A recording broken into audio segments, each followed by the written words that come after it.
नमस्कार दोस्तों, कैसे हो आप सभी। मैं उम्मीद करता हूँ कि आप सभी अच्छे होंगे और मस्त होंगे। तो जैसा कि दोस्तों आप सभी को पता है कि अपन राजस्थानी कला और संस्कृति में दुर्गों का अध्ययन कर रहे हैं। और अभी तक हमने लगभग 7-8 क्लासों में हमने दुर्गों का अध्ययन कर लिया। और जैसा कि आप सभी को ऐसे भी पता है कि अब मैं जैसे यूट्यूब पे राजस्थान इतिहास के महत्वपूर्ण प्रश्न भी करवाता हूँ। तो जिन्होंने अभी नहीं देखा है वो अभी जाके जीके लोकेश पे उनको देख लें। जीके लोकेश यूट्यूब चैनल पे, ठीक है, जहाँ पे आप सभी को महत्वपूर्ण जो एग्जाम में पिछली बार मोस्ट क्वेश्चन है वो मिलेंगे, ठीक है। तो आज अपन दुर्गों का अध्ययन करेंगे। कौन सी दुर्ग का? आज अपन करेंगे शिवाना दुर्ग का।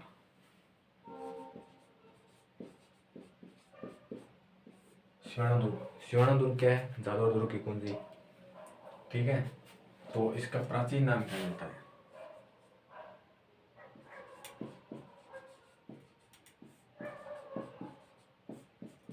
यानी शिवाना दुर्ग का पुराना नाम क्या है? तो मैं आपको बता दूं, शिवाना दुर्ग का पुराना नाम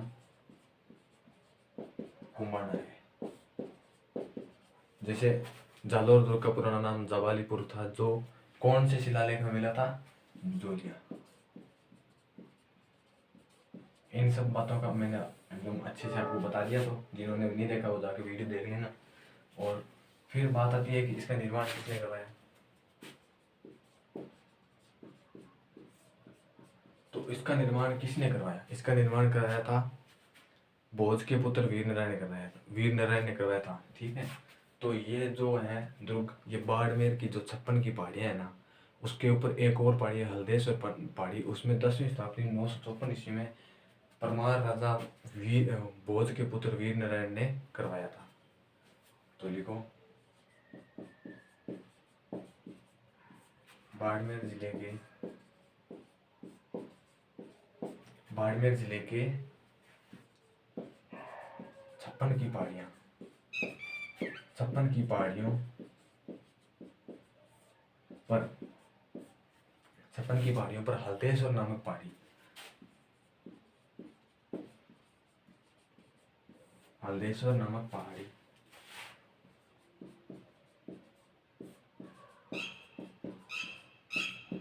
नामक पहाड़ी पर 10वीं शताब्दी में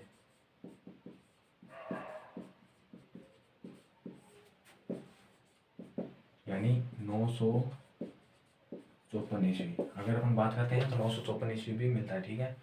तो परमार राजा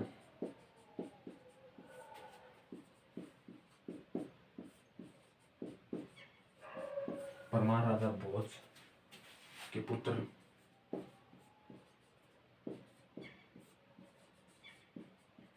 वीर नारायण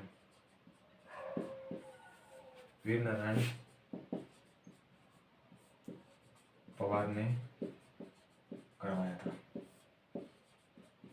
दोस्तों मैं आपको बता दूं कि ये जो शिवाना दुर्ग है ये छोटा सा है। जैसे जालोर दुर्ग था, जालोर दुर्ग से भी ये छोटा है। आप इसको उतारो। प्राचीन नाम क्या था? कुमाना है। प्राचीन नाम क्या है इसका? कुमाना। निर्माण किसने करवाया था? तो बाड़मेर जिले के 56 की पहाड़ियों पर एक हल्देश्वर नामक पहाड़ी है, उस पर, ठीक है, 10वीं शताब्दी 954 में परमार राजा भोज के पुत्र वीर नारायण पवार ने करवाया था। अगर अपन नेक्स्ट बात करें,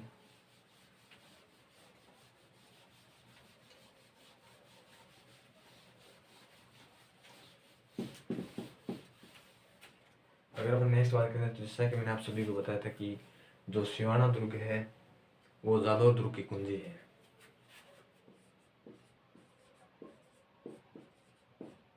ये दुर्ग जालोर दुर्ग की कुंजी है।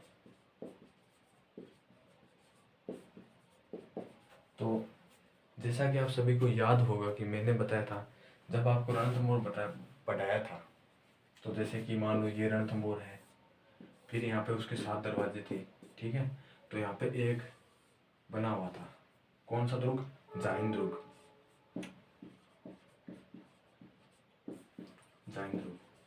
अगर आपको एग्जाम में पूछ लिया जाए कि शिवाना दुर्ग किसकी कुंजी थी, तो जालोर दुर्ग की कुंजी थी, ठीक है। अगर आपको पूछ लिया जाए रणथंभौर दुर्ग की कुंजी कौन थी, तो जाइन दुर्ग।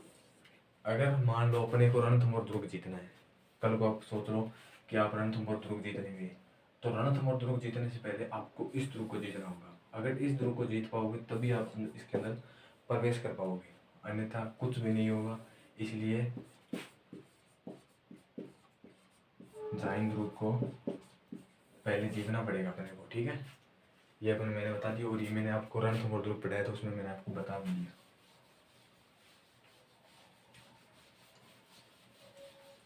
फिर बात आती है कि जैसे ये जो रणथंभौर ये सॉरी सिवाना दुर्ग है, ये कौन सी दुर्ग की श्रेणी में आता है? तो यह दुर्ग, ये दुर्ग गिरी व वन की श्रेणी में आता है। ये दुर्ग गिरी व वन दुर्ग की श्रेणी में आता है।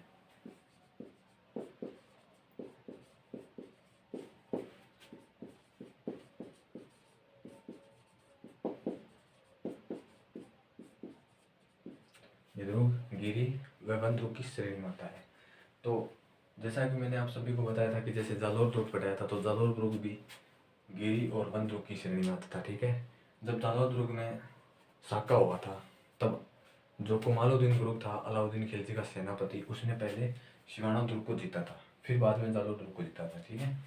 फिर नेक्स्ट बात करो कि ये जो सिवाना दुर्ग है, ये मारवाड़ राजाओं की शरण स्थली कहलाता था। क्यों कहलाता था? क्योंकि यहाँ जो राठौड़ थे, जैसे मालदेव राठौड़ और चंद्रसेन राठौड़, जब भी कोई अपनी आपत्ति आती थी, तो आपत्ति के समय इस दुर्ग में शरण लिया करते थे। तो लिखो इसमें, इस दुर्ग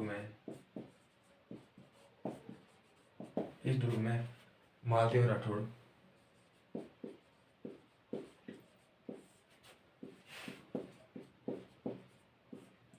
व चंद्रसेन राठौड़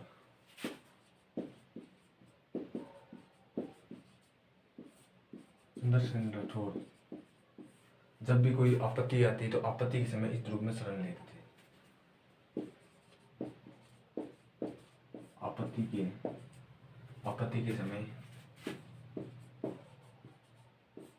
इस दुर्ग में समय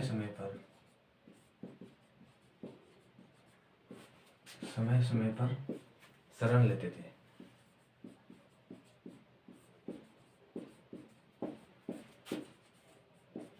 इसलिए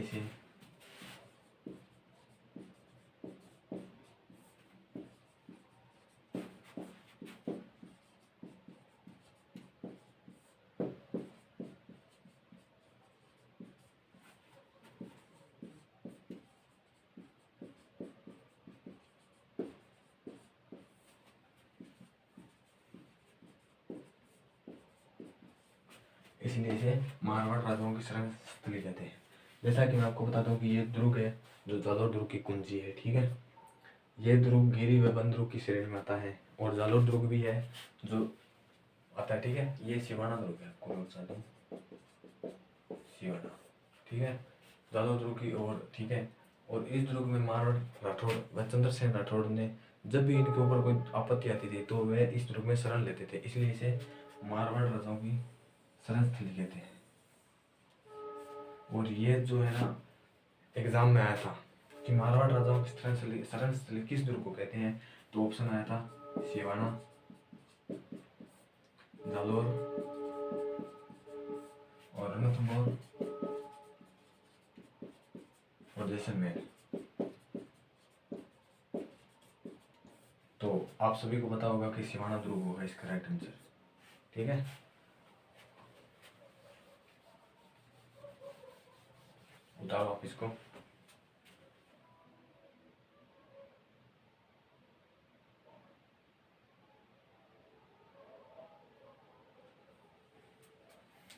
फिर अपन नेक्स्ट बात करते हैं इस दुर्ग के बारे में कि इस दुर्ग में एक कुम्मट झाड़ी होती थी। कुम्मट झाड़ी नाम है, इसलिए इस दुर्ग में कुम्मट झाड़ी बहुत मिलती थी, इसलिए इस दुर्ग का एक अन्य नाम भी है कुम्मट दुर्ग। तो इसका उपनाम लिखो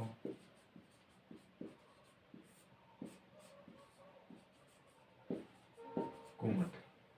ठीक है, तो कुमट क्यों कहते हैं? क्योंकि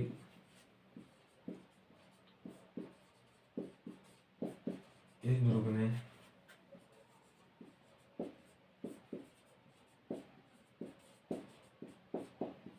कुमट झाड़ियाँ बहुत थी। इसका उपनाम क्या है? कुमट। क्योंकि इस दुर्ग में कुमट झाड़ियाँ बहुत मिलती थी, इसलिए इसको कुमट झाड़ियाँ कहते हैं। नेक्स्ट इसको था,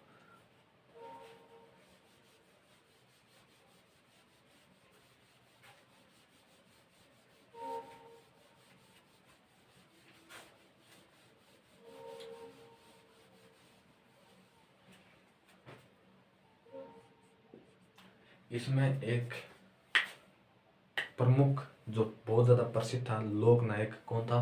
जय नारायण व्यास। इसको क्या बोलते हैं? शेर ए राजस्थान। इस दुर्ग में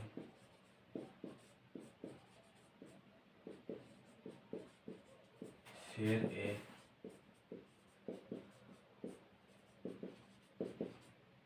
राजस्थान, इस दुर्ग में शेर ए राजस्थान नाम से विख्यात लोक नायक जय नारायण व्यास को यहाँ इस दुर्ग में बंदी बना के रखा था। ठीक है, तो इस दुर्ग में जय शेर ए राजस्थान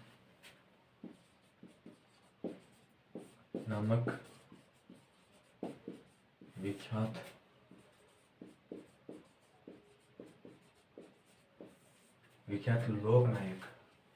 लोक नायक कौन था? जय नारायण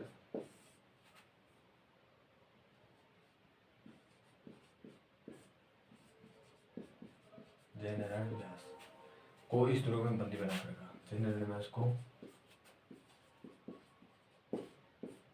बंदी बनाकर रखा। उतारो। अब इस दुर्ग का जो इंट्रोडक्शन था, दुर्ग किसने बनवाया, कौन सी श्रेणी में आता है, ये सब अपन ने पढ़ लिया। अभी छोटा सा बच्चा है, कोई 2 साके बचे हैं, आप पढ़ेंगे इसमें साके।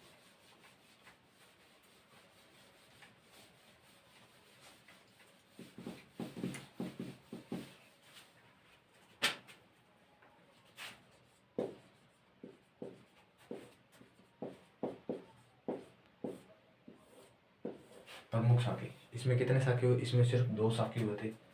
पहला 1301 में, ठीक है, और दूसरा 1582 में। बताओ आप इसको।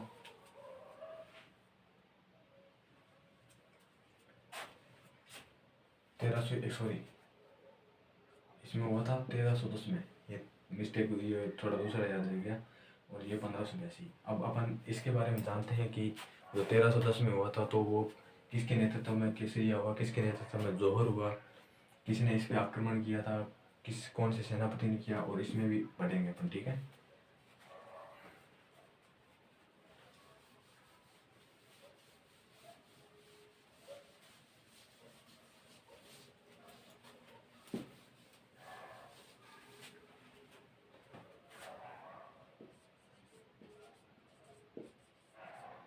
पहला साका कब हुआ था? 1310 में। तो अगर अपन बात करते हैं कि सिवाना दुर्ग में जो प्रथम साका हुआ था उसमें आक्रमण किसने किया था, तो मैं आपको बता दूं कि इसमें आक्रमण किया था अलाउद्दीन खिलजी के सेनापति कुमारुद्दीन गुरुक। आपको मैंने बताया था कि जब जालोर दुर्ग को जीता था तो पहले सिवाना दुर्ग को जीता था। ठीक है, कुमारुद्दीन गुरुक ने आक्रमण किया, लेकिन इस समय यहाँ का शासक कौन था? सातल देव था। सातल देव तो कौन था? कानड़ देव का भतीजा था। ठीक है, और इस समय सिवाना दुर्ग का सेनापति कौन था? तो बावला पंवार था। तो जो कुमारुद्दीन गुरुक था उसने इस दुर्ग पे आक्रमण कर दिया। फिर जो इस दुर्ग का सेनापति था बावला पंवार, तो उसने क्या किया? बावला पंवार को दुर्ग का लालच दे दिया। जब दुर्ग का लालच दे दिया तो जो बावला पंवार था ना, उसने जो दुर्ग में जो मुख्य पेयजल स्रोत था, यानी कौन सा तालाब था, जो सिवाना दुर्ग में मुख्य तालाब था, कौन सा था? भांडेला तालाब। उसमें क्या किया? जो गौ माता का मांस था ना वो मिला दिया, इससे वो प्रदूषित हो गया। जब जब राजपूत राजाओं को लगा कि अब अपन जीत तो पाएंगे नहीं, इसीलिए सातल देव और उसके पुत्र सोमेश्वर के नेतृत्व में राजपूत केसरिया हुआ था। और यहाँ पर राजपूत रानियों ने जोहर किया था। तो लिखते हैं अपन, आपको मैं पूरा डिटेल में लिखाता हूँ, आप लिखो उसका। अलाउद्दीन खिलजी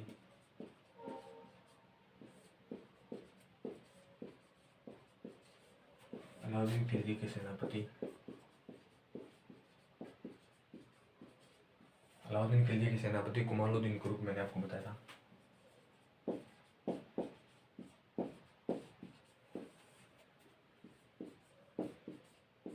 कमालुद्दीन ने सिवाना पर आक्रमण किया।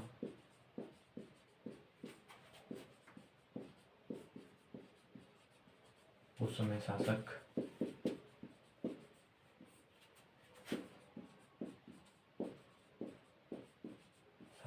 सातलदेव कौन था? कानड़ देव का भतीजा। और कानड़ देव कौन था? जो जालोर दुर्ग का राजा था, शासक। कानड़ देव का भतीजा।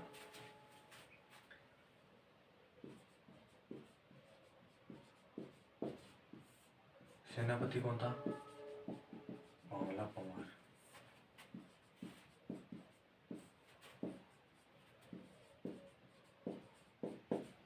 इसको कमालुद्दीन गुरुग ने ध्रुव का लालच दे दिया। इसको ध्रुव का लालच दिया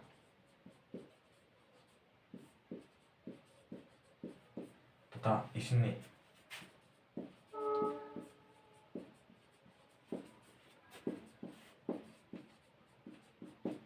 सिवाना के प्रमुख फैजल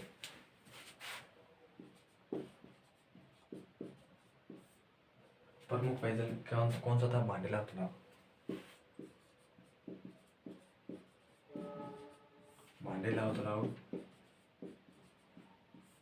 भांडेला तालाब में गौ माता का मांस मिला दिया था। गौ माता का मांस मिला दिया। ठीक है, फिर अपन देखो केसरिया।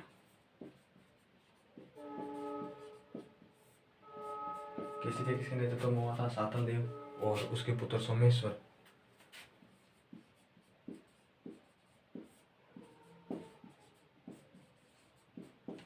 सातलदेव और उसके पुत्र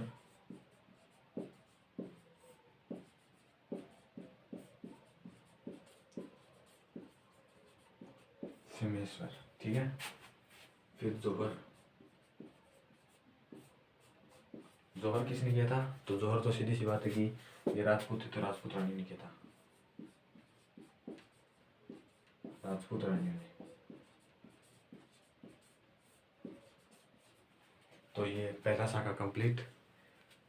ये देखो 1310 में हुआ था।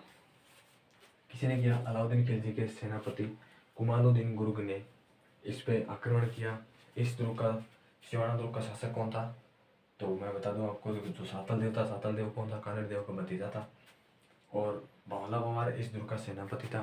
तो इस बावला पंवार को कमालुद्दीन गुरुग ने दुर्ग का लालच दे दिया।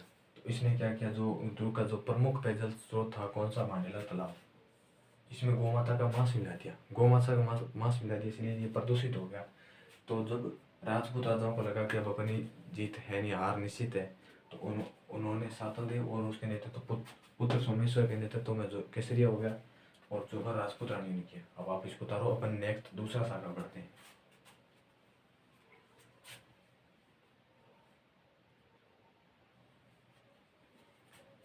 आपने उतार लिया होगा इसको।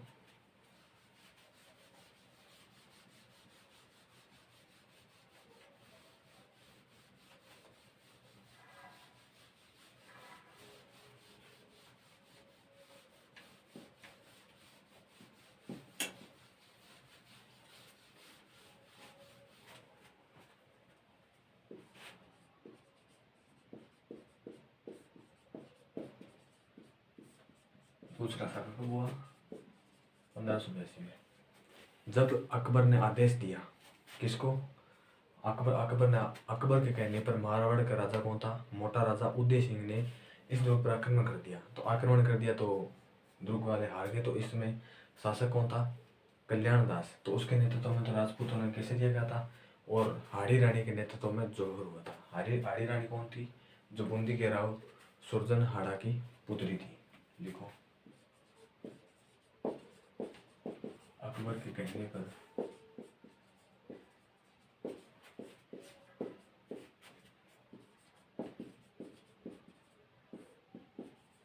मारवाड़ के राजा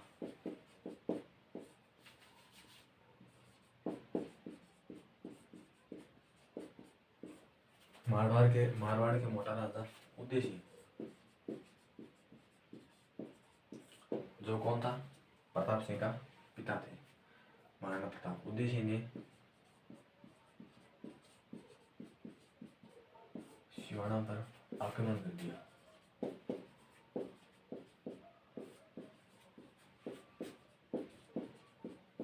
ठीक है, तो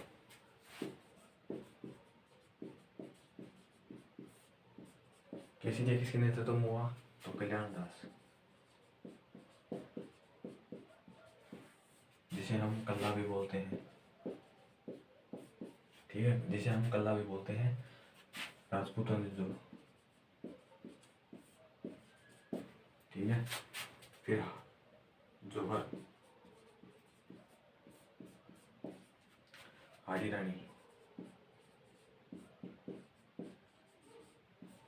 रानी कौन थी? कर्मावती, जो बूंदी के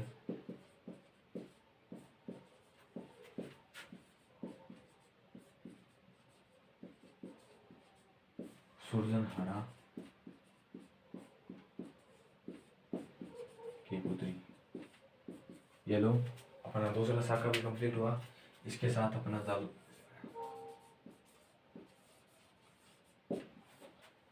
अपना सिवाना दुर्ग भी कंप्लीट हो गया। अब बात आती है दूसरा शाखा कब हुआ? 1582। आक्रमण किसने किया? अकबर के कहने पर मोटा राजा उदय सिंह। मोटा राजा उदय सिंह कौन था?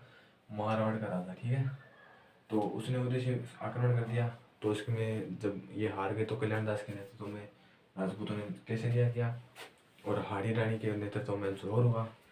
तो आपने दोनों शाखे पढ़ लिए, और पहला शाखा हुआ था 1310 में। ठीक है, तो अपन अब आप सभी को बताया कि अपन ने मोटे मोटे जो दुर्ग थे उनका अध्ययन कर लिया, जो रणथंभौर, चित्तौड़गढ़, गागरोन, इन सभी का अपने अच्छे से अध्ययन कर लिया। अब बच्चे छोटी मोटी दुर्ग बच्चे, छोटे बच्चे हैं। अब 2-3 क्लास और में सब कंप्लीट हो जाएंगे। फिर अपन जो राजस्थान के प्रमुख देवता हैं उनके बारे में अध्ययन करेंगे। तो तब तक आप बने रहिए। जय हिंद, जय भारत।